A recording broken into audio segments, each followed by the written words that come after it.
Oi pessoal, tudo bom? Como é que vocês estão? Hoje a gente vai começar, né, com produção textual, né? E já falamos de coerência, né? Agora vamos falar de coesão, né? O que é um texto coeso? O que precisa para se ter um texto coeso, né? Então, vamos lá para a gente ter uma noção de como trabalhar isso dentro do texto.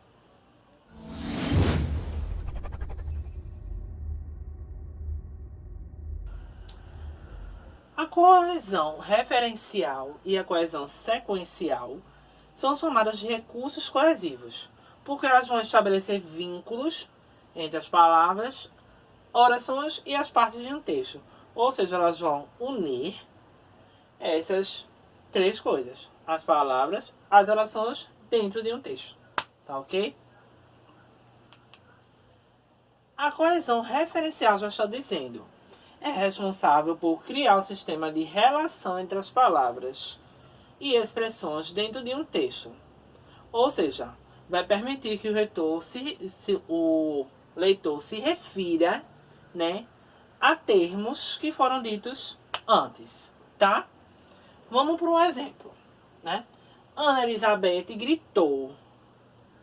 Ela ficava apavorada quando fica sozinha, apesar de ser uma menina calma e inteligente.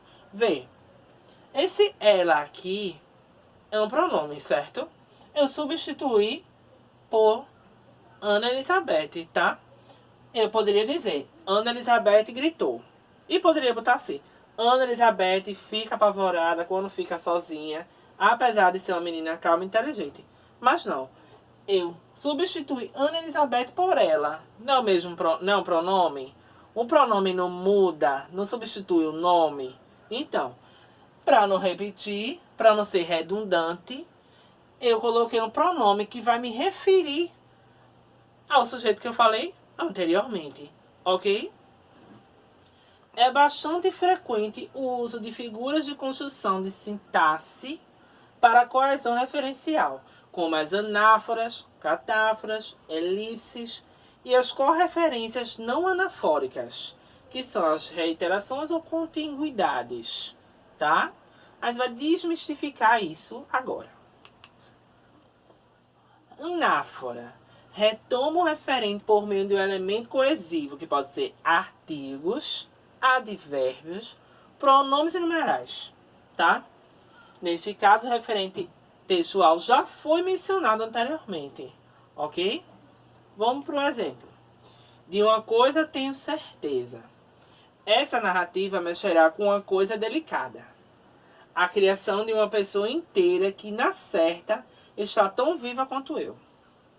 Cuidai dela, porque meu poder é só mostrá-la para que vós a reconheçais na rua, andando de leve por causa da esvoaçada magreza. Vê, isso é um trecho de A Hora da Estrela, de Clarice Lispector, que é uma grande escritora, né, modernista, e também foi pernambucana, tá? Quando eu digo aqui, cuidai dela, esse dela aqui, eu substituí isso aqui, ó. A criação de uma pessoa inteira, tá? A mesma coisa que eu não boto aqui, mostrá-la. Mostrá-la. A criação de uma pessoa inteira. A mesma coisa com o artigo A. Eu substituí a criação de uma pessoa inteira pela letra A, pelo artigo A. Ou seja, eu usei um pronome, usei um artigo e ainda usei uma locução pronominal. Já a catáfora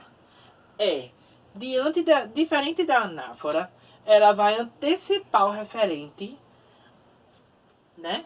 Ou seja, ela vai surgir após o elemento coesivo, tá? Ela vai ser empregada por meio de pronomes demonstrativos e indefinidos. Por exemplo, há 3 coisas que não podem ser escondidas por muito tempo: o sol, a lua e a verdade. Isso foi uma frase de Buda, tá? Então, vê. Esse 3 coisas aqui antecipando o que eu vou falar depois. Vê, há 3 coisas que não podem ser escondidas por muito tempo: o sol, a lua e a verdade. Ou seja, essas 3 coisas vão ser faladas logo depois, que serão o sol, a lua e a verdade. Tá ok? Então eu antecipei, né, o referente. Ou seja, eu antecipei aquilo que eu ia falar, tá? Já a elipse é a omissão de um ou mais termos da frase, tá? Por exemplo, eu canto porque o instante existe e a minha vida está completa. Não sou alegre nem sou triste, sou poeta. Ou seja, eu retirei o pronome eu e deixei os verbos, né? Os sujeitos, no caso, desculpem, nos sujeitos ocultos. Por exemplo, aqui, ó. Não sou alegre. Eu poderia dizer eu não sou alegre, mas eu preferi omitir o eu, já que lá em cima eu explicitei ele. Para eu não ser redundante, eu coloquei um eu só e nos outros eu fiz ele como sujeito oculto para não ficar repetitivo e redundante. Ou seja, ela vai ser bastante utilizada para evitar a repetição, ok? Já a reiteração, ou seja, ela vai repetir elementos referenciais no texto. Ou seja, pode repetir por sinônimos ou por algo genérico. Por exemplo, essa frase de Antoine de Saint-Exupéry, tá? Cada um é responsável por todos. Cada um é o único responsável. Cada um é o único responsável por todos, certo? Eu fiz uma repetição, tá? De elementos referenciais. Ou seja, eu fui voltando, batendo na mesma tecla, usando um referencial. Eu fiquei reiterando aquela determinada frase. Já a correção lexical, já está dizendo, é o léxico, né? Correção, no caso, lexical, palavra, tá? A sinonímia é a substituição de palavras ou expressões por sinônimos. Por exemplo, o teu gato é bonito. Onde arranjaste o felino? Ou seja, felino, né? A gente não fala que é a classe dos gatos, né? Então, pra gente não colocar gato de novo, porque a gente poderia botar aqui na frase, né? O teu gato é bonito. Onde arranjaste o gato? Aí eu vou ser redundante, eu vou repetir a frase do gato, que é isso que a gente não quer. A gente utilizou de sinônimos. Ou seja, o teu gato é bonito. Onde arranjaste o felino? Por exemplo, outra frase para ficar mais compreendida, né? Por exemplo, a aranha atacou o homem. Eu posso dizer também, o aracnídeo atacou o homem. Vê, eu estou dando um sinônimo, ou seja, o aracnídeo é representado por aranha, né? Antonímia, já estou dizendo, substituição de palavras ou expressões por antônimos, tá? Carlos Cruz fala a verdade ou terá optado pela mentira? Vê, verdade, mentira, ou seja, uma coisa contrária. Já hiperonímia é o sinônimo abrangente, tá? E a hiponímia é o sinônimo restrito. Vamos para o exemplo.